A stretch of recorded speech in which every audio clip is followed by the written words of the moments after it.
Welcome to Rewired for Love. I am your host, JaCarie Owens, licensed mental health counselor, EMDR basic training coach and consultant, group practice owner and supervisor at Courageous Minds Counseling, relational trauma expert, and the most important one, your honest but loving homegirl therapist who's not afraid to talk about the messy parts of healing. Around here, we talk about all things nobody taught us growing up, how our attachment styles show up in love, why our nervous system acts like a fool sometimes, and what it really takes to feel safe in our bodies. So this is not about perfection. It's about learning to love yourself in real time with grace, boundaries, and a little bit of humor. So take a deep breath. Get comfy, because we don't chase chaos, we choose calm.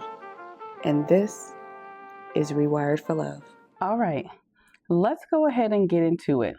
I want to start with something that might feel a little uncomfortable, but it's honest. You keep saying you attract the same type of partner, but what if it's not attraction?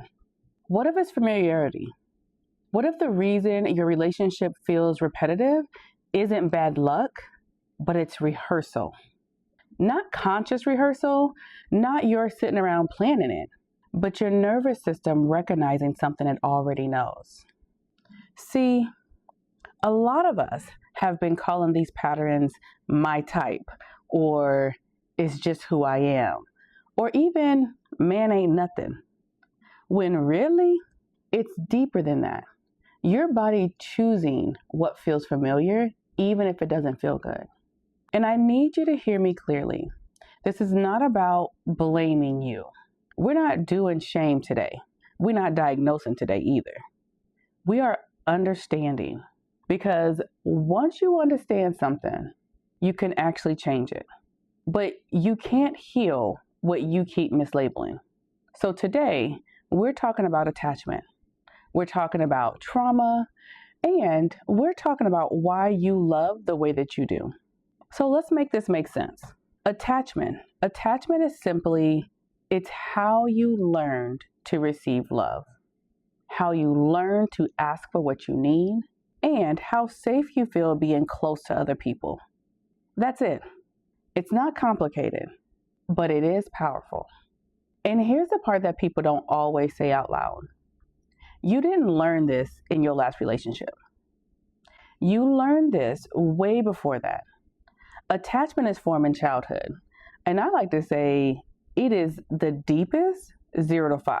That is when you are a sponge. That's when you are learning your closest relationship, and do people keep you safe in those spaces. But then it gets reinforced in adulthood. So every relationship you've been in, it didn't create your patterns. It revealed them. And for a lot of Black women, we have to talk about cultural layers here, because many of us were not raised in environments where emotional safety was the priority. Survival was, respect was, functioning was. Looking like you had it together, that also was. But emotional expression, that wasn't always welcomed. Some of us grew up in homes where crying got you told, stop that before I give you something to cry about. And also where asking for what they call too much made you ungrateful, where being soft wasn't safe. So instead of learning how to be loved, you learned how to survive love. And let me say that again, because I need that to land. You didn't learn how to be loved, you learned how to survive love. Okay, now let's talk about how this actually forms, because I want you to be able to see yourself in this. When you were growing up, whether you realized it or not, you were constantly asking 3 questions. Am I safe? Do I matter? And will somebody show up for me? And your caregiver, whoever that was for you, answered those questions. Not with words, but with consistency, or inconsistency, or absence, or chaos. If care was consistent, your body learned, okay, I can relax. I can trust this. But if care was inconsistent, where it was sometimes loving and sometimes distance, your body then learned, I need to stay alert. I need to hold on tight. If emotional needs were ignored or dismissed, then you learned, handle it yourself. And then if there was chaos, unpredictability, fear mixed with a little love, then you learned, I don't know what's coming, but I need to be ready. So when I say this, I want you to really sit with it. A lot of us were not raised to feel. We were raised to function. And functioning will get you through life, but it won't necessarily get you through relationships in a healthy way. So let's talk about how this shows up. The first attachment style I want to talk about is anxious attachment. And you know her. You might be her. This is the woman who overthinks the text messages, that reads into tone, noticing when something is off immediately. She needs reassurance, but at the same time feels like she's doing too much for needing it. She loves hard. She shows up. She invests. But internally, there's a consistent sense of instability. A quiet fear that says, what if they leave? And this doesn't come out of nowhere.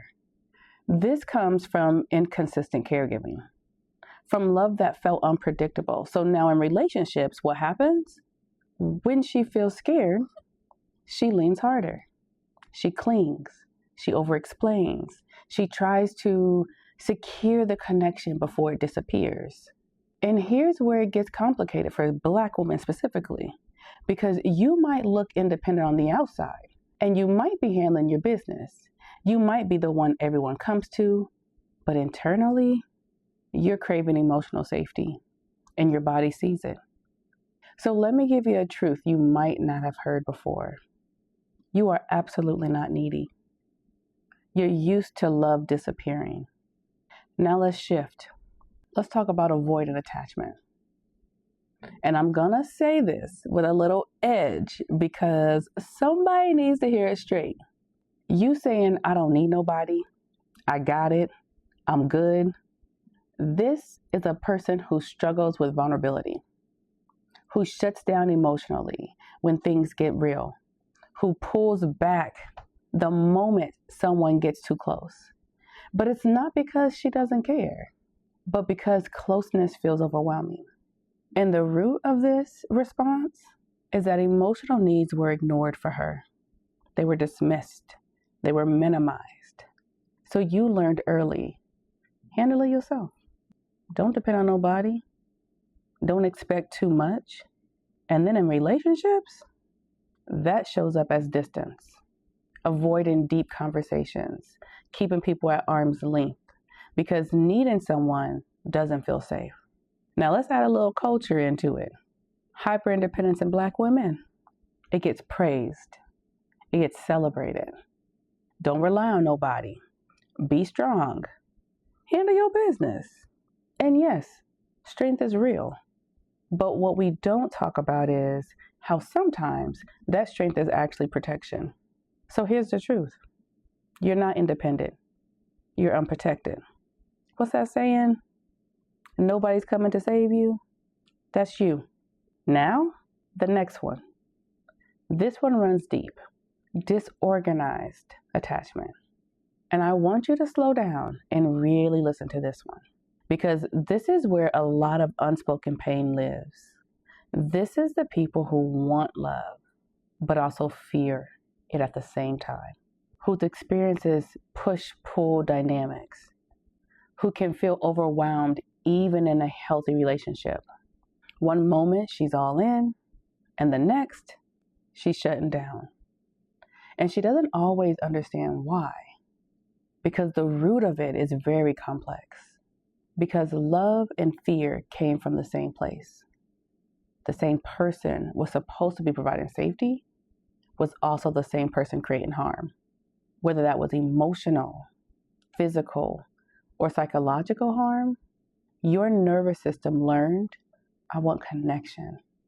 But connection is dangerous. So now in relationships, there's confusion, there's trust issues, there's emotional intensity, cycles of closeness and withdrawn. And of course, when you add cultural context into that, this is the stuff we don't talk about. Trauma gets normalized, pain gets minimized. You hear things like, that's just how it is, or, we don't talk about that. But your body remembers, even when no one else acknowledges it. So let me say this clearly. You don't struggle with love. You struggle with feeling safe in it. Now, I don't want to leave you there because there is another way, and that's secure attachment. And I want to be very clear about this. This is not about perfect people. Secure people still have feelings, they still get triggered, they still get through things. But the difference is they feel safe enough to stay present. They can communicate their needs clearly. They can be vulnerable without feeling like they're about to lose themselves. They can handle conflict without spiraling. And here's the most important part. Secure attachment is not something you either have or don't have. It can be built.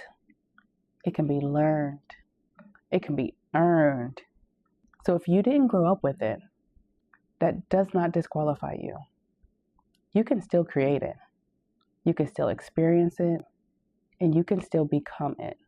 So let's bring it all together, because this is where relationships start to make more sense.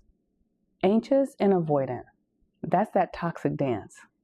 One person is chasing, the other one is creating distance, and both of them feel misunderstood. Avoidant and avoidant, that's emotional distance. Everybody looks fine on the outside, but no one is really connecting. Anxious and anxious, that's an emotional roller coaster. High highs, low lows, constant intensity.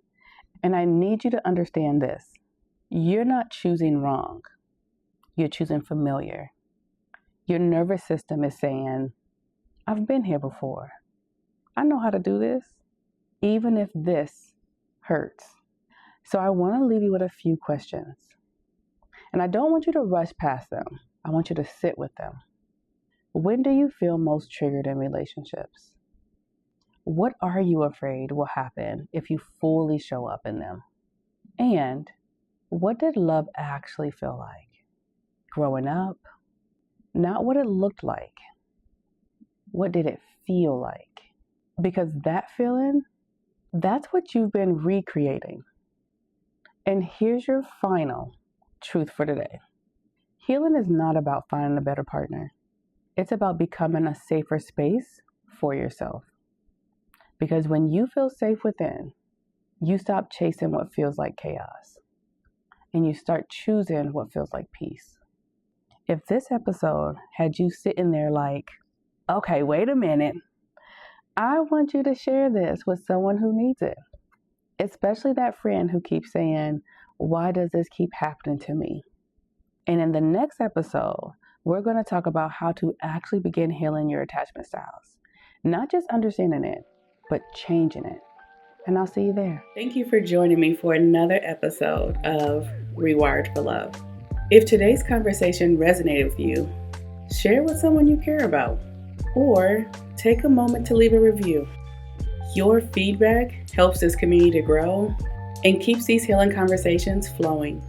You can also follow me and come hang out with me on all socials, YouTube, TikTok, Instagram, all of them at Rewired for Love Podcast.